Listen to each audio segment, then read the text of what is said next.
품사. 품사 그러면은 형태론의 범주죠. 앞에서 우리가 형태론 단어 형성까지 이렇게 쭉 봤을 텐데, 소실 품사라 그러면은 단어의 개수와 품사의 개수는 일치합니다. 자, 출제경영 첫째 줄에 품사의 개념이 나와 있어요. 어휘는 단어들의 집합이죠. 어휘 가운데 형태, 기능, 의미에 따라 형태가 달라지면 가변어, 형태가 고정되면 불변어, 기능은 우리 체언, 용언, 수식언, 독립언 등이 있죠. 의미에 따라서 이제 9개 품사로 나누어집니다. 우리 국어는 구품사예요. 따라서 명사는 사물이나 사람의 명칭, 명사라고 하자. 대명사는 명사 대신 쓰이는 말, 또 수량이나 순서를 나타낸 말은 수사라고 하자. 이런 의미에 따라 나는 기준이죠. 그래서 구품사로 나눠지는데, 이렇게 명사, 대명사, 수사를 뭐라고 합니까? 기능상 체언이라 그런다. 문장의 골격을 이룬다, 이런 뜻입니다. 그 외에도 우리가 꾸미는 수식어는 있죠. 관형사는 체언을 꾸미고 부사는 용언을 꾸밉니다. 따라서 관형사, 부사가 수식어이 되겠고, 그리고 용언은 동사와 형용사를 뜻하는데, 용언은 서술의 기능을 합니다, 이런 뜻이에요. 동사와 형용사, 나머지 하나가 이제 둘 남았네요. 관계 기능을 강하게 가지는 조사, 독립적으로 쓰이는 감탄사, 이렇게 해서 구품사가 연결이 됩니다. 자, 그런데 마지막 부분에 품사의 통용 밑줄, 여러분 이론 수업 하실 때 품사의 통용이라는 부분을 들어보셨는지 모르지만 공부를 꼭 해두셔야 돼요. 그래서 지난 시간에 프린트 나눠드린 거 있을 겁니다. 한번 보죠.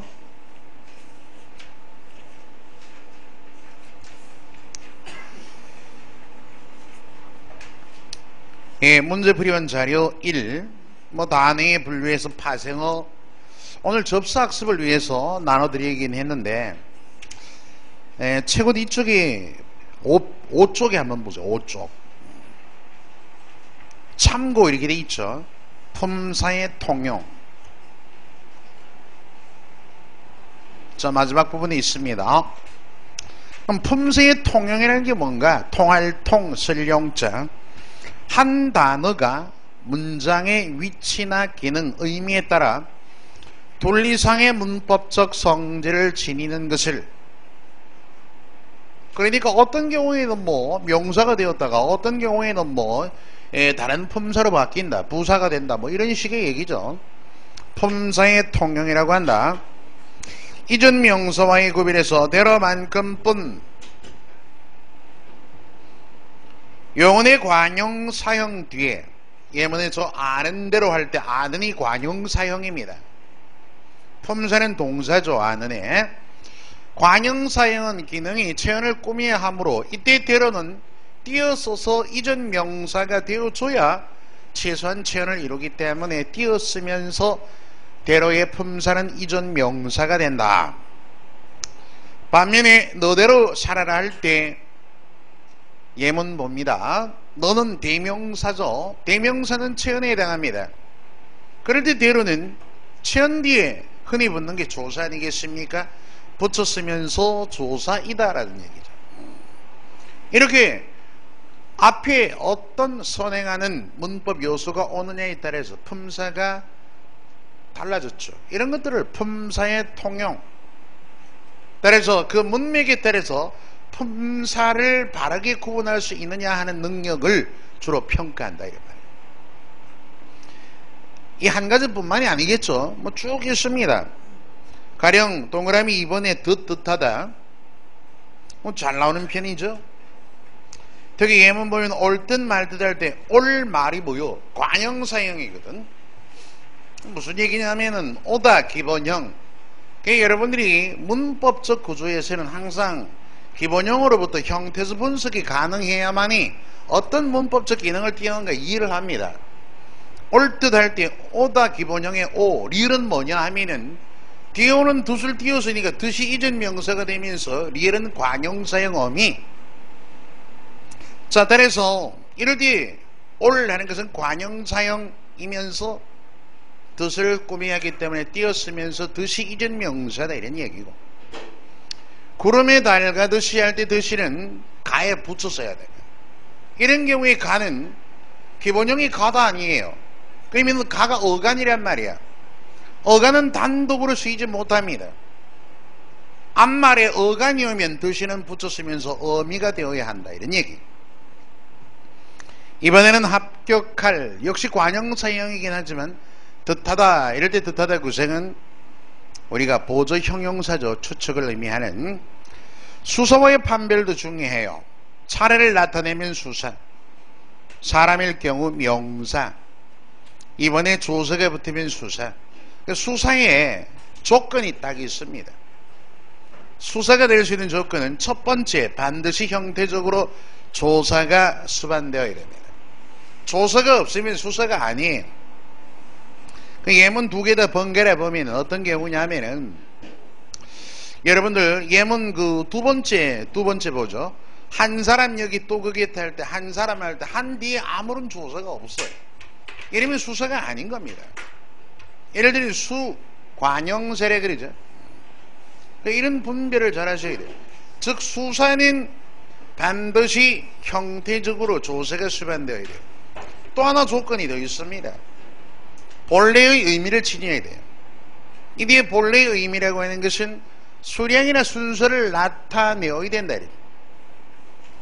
예문을 쭉 볼까요? 그의 실력은 첫째이다 할 때 둘째이다 셋째이다, 이건 순서의 의미가 있죠. 이다가 서술격 조사가 됐고, 그러니까 수사고, 첫째는 대개배단이고 둘째는 개인 사업을 한다 할 때 첫째 둘째는 뭐가 돼요? 사람을 의미하잖아요. 그죠? 그래서 자녀 얘기니까 명사고, 그리고 예문에 참외 하나를 먹어보렴 할 때 참외 하나를 할 때 하나, 참외 둘을 가능한 순서의 의미도 있고 수량의 의미도 있습니다. 수량의 의미가 크죠. 수량의 의미를 지녔으면서 조사를 수반하니까 수사다. 틀리기 쉬워요. 수사 잘 알아두시고, 조사와의 구별에 밖에는 최근까지 문제가 나왔습니다. 예문 바라봅니다. 뭐 본문은 여러분이 읽어보고, 너밖에 없다 할 때 밖에는 앞말과 붙여졌죠. 이때는 반드시 스스로에 없다라는 부정어가 와야 돼요. 그거 알아두시면 돼요. 그때는 밖에가 조사가 됩니다. 합격한 세례는 나 밖에 외에 여러 명이었다. 뒤에 부정어 없죠. 나 이외의 뜻으로 쓰일 때는 바로 나 띄우고 밖에입니다. 너는 밖에 할 땐 바깥에 준말이니까 띄울 수가 없다. 이번에 같이 예문가입니다. 눈같이 이다 할 때 처럼으로 대체할 수 있으면, 처럼은 보조사예요. 비유에. 그죠? 눈처럼이다. 대체할 수 있으면 뭐예요? 바로 조사입니다. 앞말과 붙여시고, 또 나와 같이 가자처럼 함께라는 의미면 부사예요. 그죠? 또 내게 강 같은 평화할 때 같은은 무조건 띄웠습니다. 왜냐하면 같다, 기본형이 같다. 같다는 형용사입니다.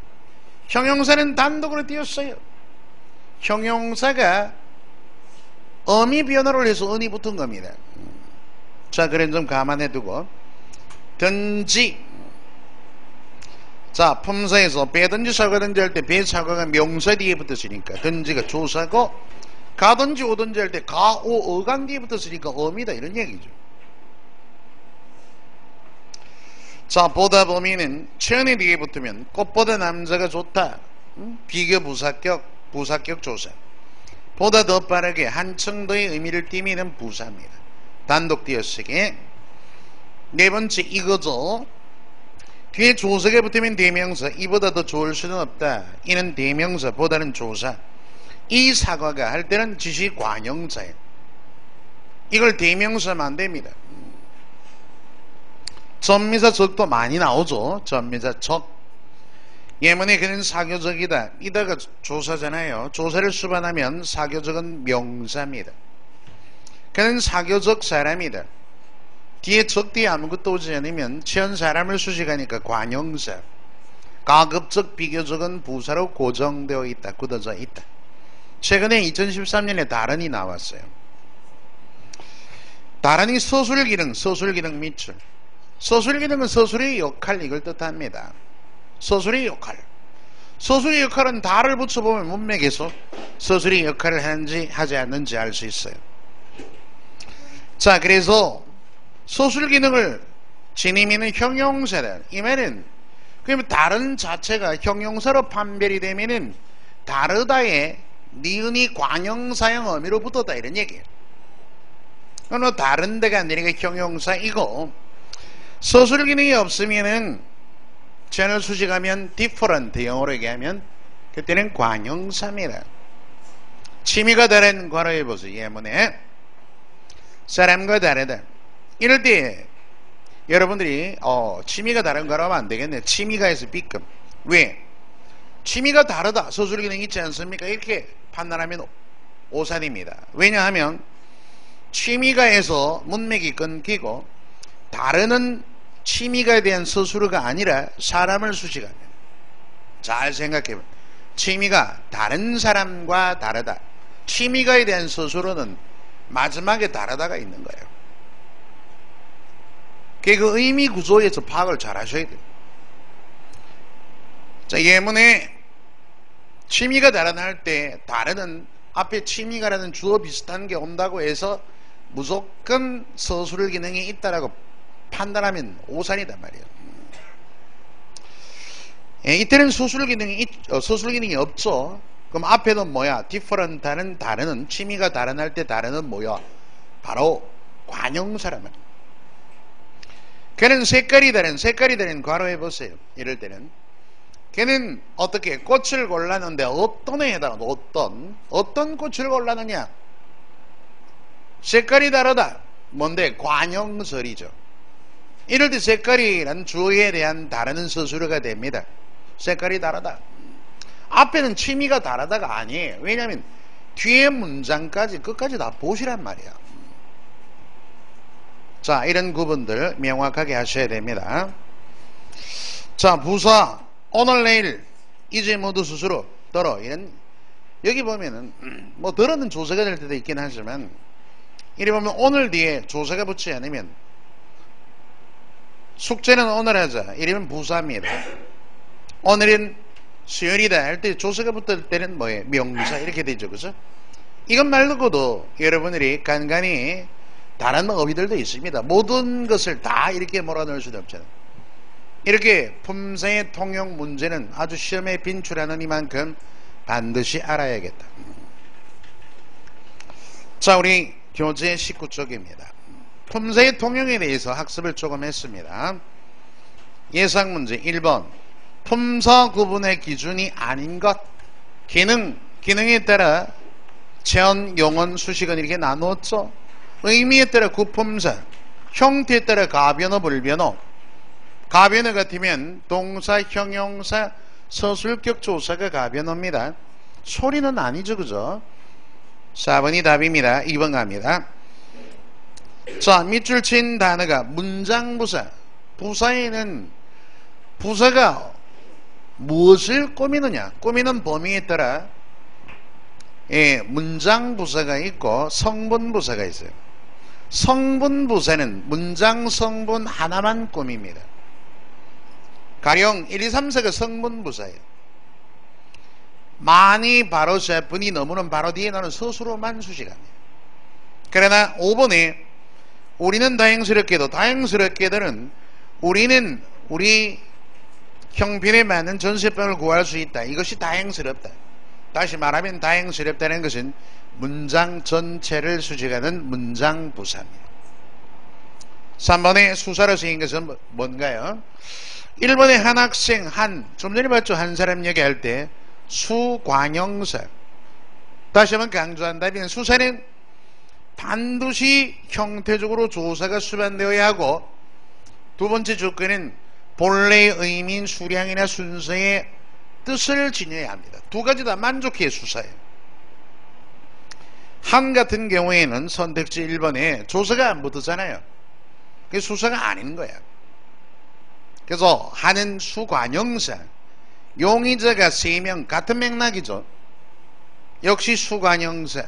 하루가 멀다고, 이때 하루 이틀이 멀다고, 3일이 멀다고, 이런 순서의 개념이 아닙니다. 하루 이틀 살은 명사예요. 뒤에 가가 조사가 붙었죠. 나는 너를 두 번째 할 때 두도 한, 세, 두와 같이 수관형사.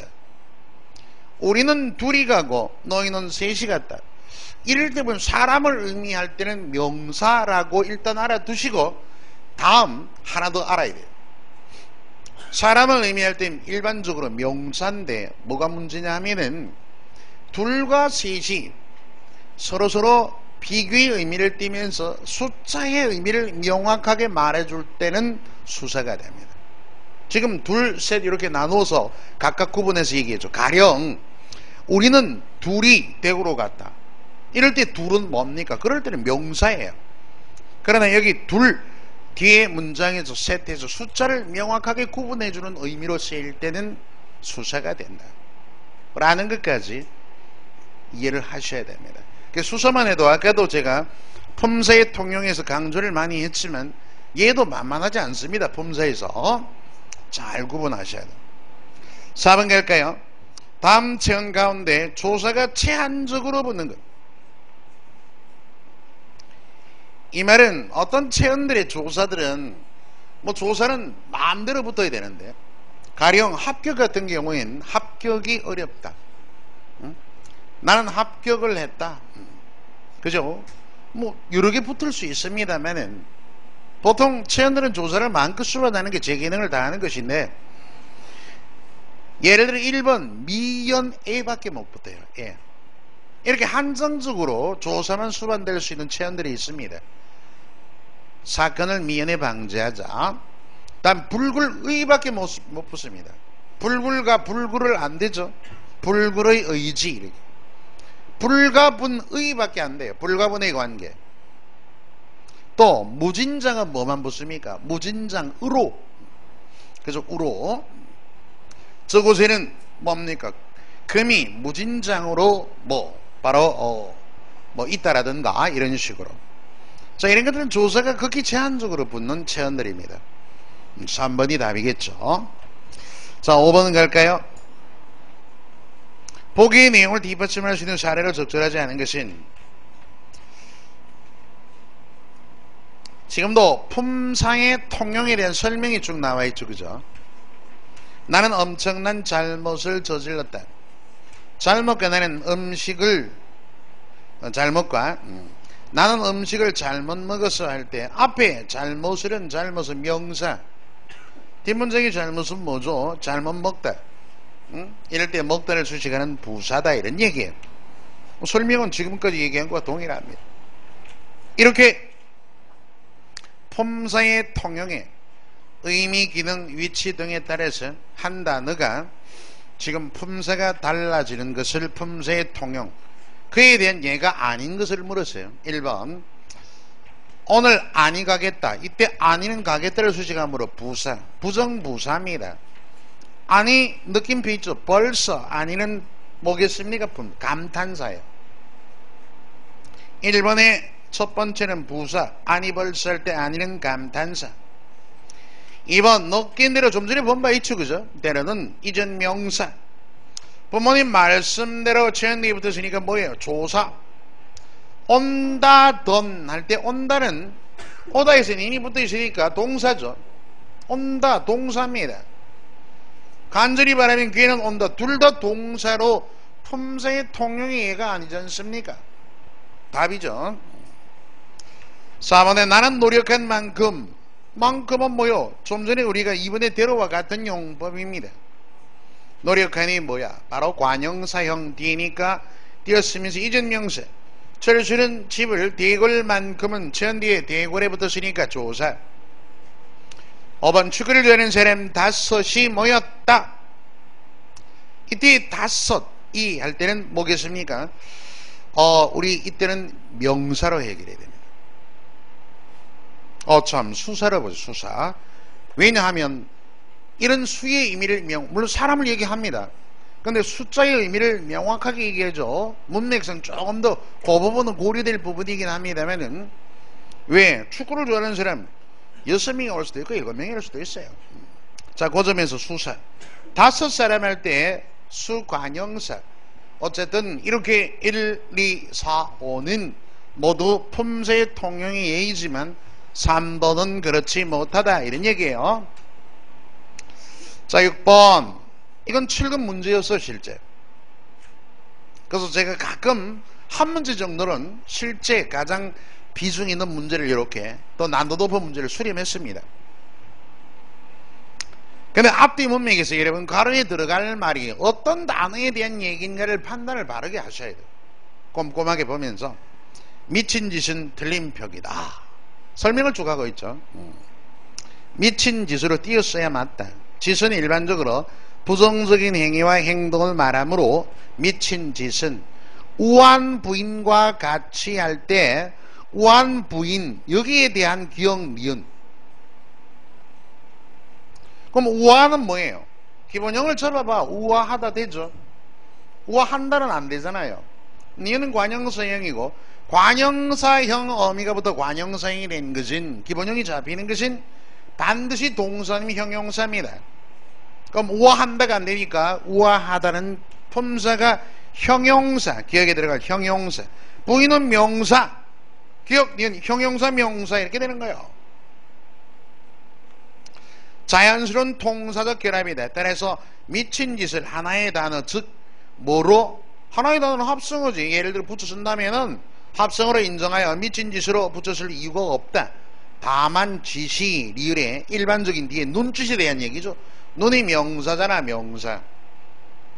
짓 요렇게 해드리면 뭐가 됩니까? 명사가 된다는 얘기 해서 1번이 정답. 이것은 품사의 구분, 분별력과 아울러서 무엇에 대해 품사를 언급하고 있는가, 그것부터 판단을 좀 잘 하셔야 돼요. 물론 결정적인 것은 무엇에 대해는 1차적이지만 품사 구분을 바르게 할 수 있는 능력이 있어야겠죠. 자, 다음 7번 갑니다. 가급적, 안 봐도 되겠죠? 좀 전에도 공부했지 않습니까? 부사를 굳어져 있다고. 비교적 가급적 부사를 고르시오라. 1번에 장엄한, 기본형 잡힙니다. 장엄하다. 장엄한다가 아니고 뭐 형용사. 장엄한 형용사. 2번 헐다, 헌다 되지 않습니다. 기본형이 안 잡히고 죄를 추징하는 것은 관형사예요. 그런 구분을 잘하지. 그러니까 관형사는 기본형이 잡히지 않습니다. 그러나 관형사형은 기본형이 잡히면서 품사는 동사님 형용사다. 이렇게 되는 거예요. 7번에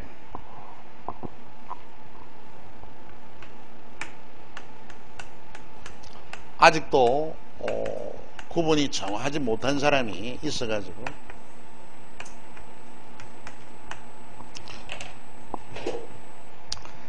지금 예의 품사와 결론적으로 예의 품사와 예의 품사를 물었다. 그러면 기본형을 딱 두고 기본형은 어간에 달을 붙여보면 기본형은 누가 봐도 어떻게 해요? 장엄하다 라는 기본형에서 출발했겠다. 잡힌다. 기본형이 가능해요. 가능하면 그걸 뭐라 그래요? 그리고 여기 니은이 뭐다? 얘가 관형사형어입니다. 뒤에 체언을 수식하도록 하는 문법적 기능을 갖춘 거예요. 이런 것을 가능한 것을 뭐라 그래요? 이걸 관형사형 이렇게 문법적으로 얘기하는 거예요. 관형사형은 뭐예요? 기본형이 가능합니다. 근데 헐다 헌다 안 되죠. 기본형이 불가능한 것은, 기본형이 불가능하고 제한을 수식하는 얘네들은 품사가 바로 관형사예요. 관형사는 조서도 붙지 않고 기본형도 없습니다. 요거 둘을 구분하라니. 요거 두 개. 여기서 더 나아가서 기본형을 가지고 판단하면 되고, 여기 관형사형에 얘는 품사의 언급이 아니거든요. 문법적인 기능상의 언급이거든요. 얘 품사를 한번 어떻게 파악해요? 품사를 파악할 때는 관형사의 어미가 붙었으니까 얘는 반드시 동사 아니면 형용사란 품사가 됩니다. 일단 이렇게 놓고 채널 수식하는 구조 딱 띄면은 기본형을 딱 쳐보고 잡히지 않으면 관형사, 기본형이 잡히면 관형사형이라고 그러는데 얘의 품사는 품사파 동사형사에 돼. 이게 기본형을 가지고 는과 기본형 딱 잡아서 얘를 가지고 는과 니은 뭐 또 명령형, 청형형을 붙여보면 되죠. 그죠? 는 장음한다 안 되잖아요. 그게 형용사다 이렇게. 그러니까 장음한까지는 어미 변화한 거지 품사가 형용사고 얘는 관형사다 이런 기준이에요. 이런 정확한 이해가 되어야 됩니다. 이론반에서 좀 더 명확하게 바르게 탄탄하게 파악해 두지 않으면 뭐 1회독, 2회독, 3회독을 하든지 그걸 바르게 학습되어 있지 않으면 문제에서 막 흐트러집니다. 왜? 체계가 안 잡혀 있고 자기 학습이 안 되어 있거든요. 그게 바로 확인이 돼요. 이런 사람은 장기 학원학적 보유가 어쩔 수 없습니다. 피치 못해요. 그래놓고 이론만 해서 수업을 쭉 해보면 어렵다, 뭐 도저히 내 수준에 안 맞다, 눈높이가 안 맞다 이런 학생들이 더러더러 있습니다. 이런 친구들 대다수가 일반적으로 보면 문제풀이반에 와서 실력이 문제풀이반으로 바로 연결될 흐름을 자기 능력을 못 갖추는 거예요. 왜? 그게 정리가 안 돼 있으니까 이게 바르게 배워놓지도 않았고 뭐 이제 동기부여 유발 차원에서 재미만 가지고 수업을 했다 할 경우에는 실력이란 놈이 없거든요. 그냥 문제 해결을 할 수가 없는 거예요. 도무지. 그 시간이 자꾸 많이 걸릴 수밖에. 그걸 잘 모르십니다. 우리 친구들. 맨 처음에 공부하다 보면은 국어를 뭐 오랜만에 손을 놓았다가 잡았다. 또 어떤 공대나 이공대 계열, 공과 계열의 친구들은 또 국어란 인문과학적인 과목, 국어, 국사 이런 쪽에 조금 약한 이런 모습에서 조금 수업을 하다 보면 쉽게 이 친구들이 접근을 못해요. 그런 경우 굉장히 많습니다. 그래가지고 딱 하시는 말씀들이 칠평 선생님의 수업은 어렵다 이렇게 얘기하고 그게 여러분 문제풀이반 정도쯤에 와보시면 왜 그러한가가 딱 정돈이 됩니다. 그러니까 뭐 암기로서 풀어갈 수 있는 문제는 극히 한정적이고 자 이런 뭐 하나에서부터 10까지 마찬가지예요. 이런 기본적인 문법적 이해와 판단 이런 것들이 제 실력으로 연결이 되어 있어야 문제로 흐름을 갖출 때 정답을 맞출 수 있는 거 아니겠니? 누가 보더라도. 자, 그런 얘기를 한번 해봅니다. 예. 자, 여러분들 유형 11번 볼까요? 접사의 이해입니다. 유형 11번. 그 문제 참 7번 마무리 안 했네. 그래서 장음하는 품사가 뭐요? 형용사, 그자? 이번에 요즘에 청소년들 헌 관용사 3번 시간이 급하니 어서는 누가 봐도 다녀오다를 수식하는 뭐예요? 어떻게 해당하는 부사입니다. 답이죠. 그래서 가급적은 부사를 굳어져 있다고 좀 전에도 말씀을 드린 바 있고 부사를 골라라니까 3번이 답이고 춤 요건 조금 공부를 좀 하셔야 돼요. 뒤에 한번 언급을 하겠습니다만 춤할 때 춤은 추다라는 서술 기능이 없을 때는 이 품사 구분을 하세요. 추 플러스 미음 이렇게 구성이 되면 이때 서술 기능이 없으면 미음은 명사와 전미사입니다. 그래 되면서 얘는 파생명사예요. 조금 더 설명할까요? 7번 선택지 5번에 요건 좀 수준이 높게 나옵니다. 이런 문제는 그러니까 제가 항상 얘기할 때 미음, 또 뭐 이런 기 같은 이런 거예요. 이건 문법적 명칭이 두 가지예요. 명사형 어미가 될 때가 있고 얘들이 명사화 전미사가 될 때가 있어요.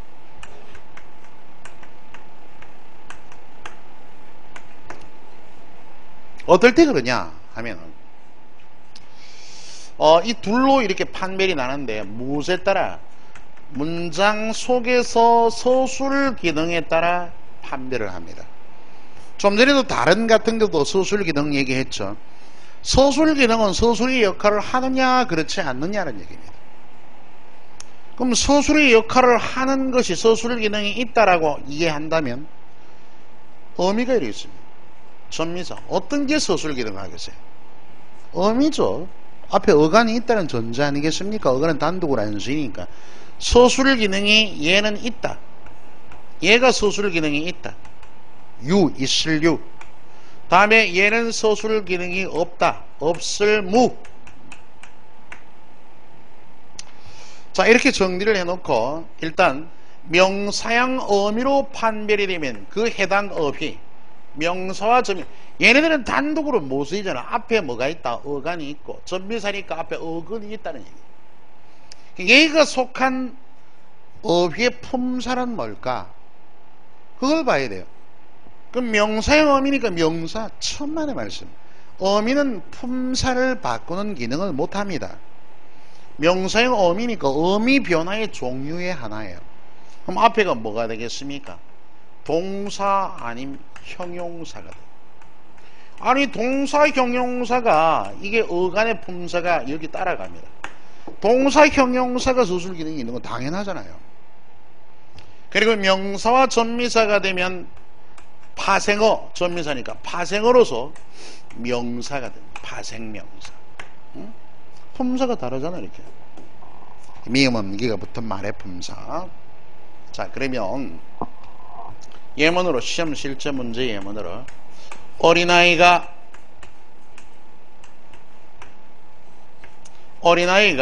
그런 꿈을 꾸기가 쉽지 않다.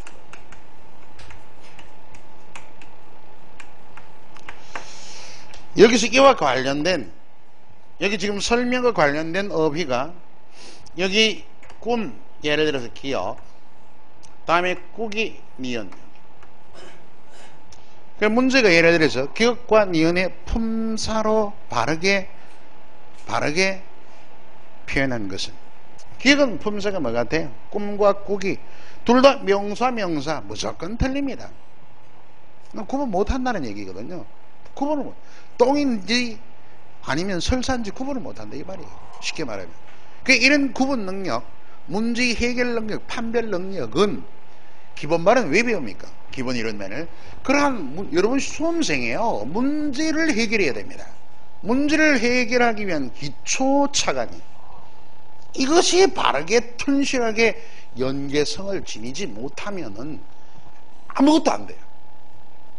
그래서 여러분 공무원 시험에서 가장 경제적인 것은 빨리 합격하는 것 아니겠습니까? 빨리 합격하는 것은 바르게 정확하게 처음서부터 알아가지고 바르게 적용해야 득점이 높아가는 겁니다. 그렇잖아요. 그래서 이맘때쯤 오면 아하 최지평 선생님이 왜 이론반에서 그렇게 바르게 정확하게 명료하게 하려고 노력을 했을까 이런 것들이 이해가 되는 거예요. 그렇지 않으면은 그렇다면 이론반만 맴돌다가 1년 내내 고생합니다. 2년 3년 가도 합격에 이 조짐이 보이지 않습니다. 그게 바탕으로 되지 않으면 그래서 여러분 중에서는 혹시 또 기본 이론에 대한 해석 그리고 기본 이론에 보다 더 심화된 내용들 조금 부족하신 분이 들어 있을 겁니다. 그리고 또 생각을 그때 학습하실 때 어떻게 생각하시는지 모르지만 그때 공부를 좀 잘 이렇게 학습해 놓으니까 지금 문제 해결하는데 또 이 수업하는 것들을 대부분 기본 이론 원론에서 언급하거나 심화 내용에서 연결하는 것들을 끄집어내서 문제 해결을 하는 거예요. 그런 점을 잘 이해하기 바랍니다. 자, 답은요. 정답은 기억은 뭐예요? 바로 파생명사 니은은 뭐다? 바로 이건 동사입니다. 명사 동사예요. 자, 어떻게 그렇게 이해되신 분? 그러니까 그렇죠. 이렇게 이미 얘기하고 있으면 어떤 사람은 명사 동사를 외운다고 되는 게 그건 답이 아니죠. 문맥이 똑같은 것만 나옵니까? 문맥에 따라 다른데. 그걸 해석을 해요. 자, 먼저 꿈과 꾸기 이렇게 놓고 형태소 분석을 해보는 거야. 여러분 형태론에는 형태소 분석 그래서 기본형 이런 건 굉장히 중요한 문법 요소입니다. 그럼 여기는 꾸다에서 비롯되겠죠. 꾸다 플러스 미음 얘도 꾸다예요. 꾸다에서 출발해서 기가 붙었어요. 자, 이렇게 형태수 분석을 해놓고 얘네들의 문법적 명칭이 어떻게 되냐를 판별해 보자는 얘기예요. 그냥 막연히 보는 게 아니고 내가 얘기했잖아요. 서술 기능이 문장 속에서 있습니까 없습니까를 판별하라는 얘기예요. 이 문장을 딱 보고 어린아이가 그런 꾸다를 아니에요. 여긴 서술 기능이 없습니다. 그죠? 어린아이가 그런 꾸다 달을 붙여서 서술 어화 만들어 봐서 가능하냐 불가능하냐 판별해 보시면 돼요. 따라서 어린아이가 그런 꾸다를 서술 기능 없음. 응? 그죠? 서술 기능이 없죠? 서술 기능이 없다. 서술 기능은 서술의 역할입니다. 근데 보세요. 어린아이가 그런 꿈을 꾸다. 서술 기능 됩니다. 여기는 서술 기능이 있어요. 자, 이 정도 판단하면 1차적으로 어느 정도 답안이 됩니다. 여긴 있다. 그래서 여기 서술 기능 없으니까 미음은 뭐야? 명사와 전미사이가 미음이. 그리고 요건 서술 기능이 있으니까 얘가 뭐죠? 명사형 어미잖아.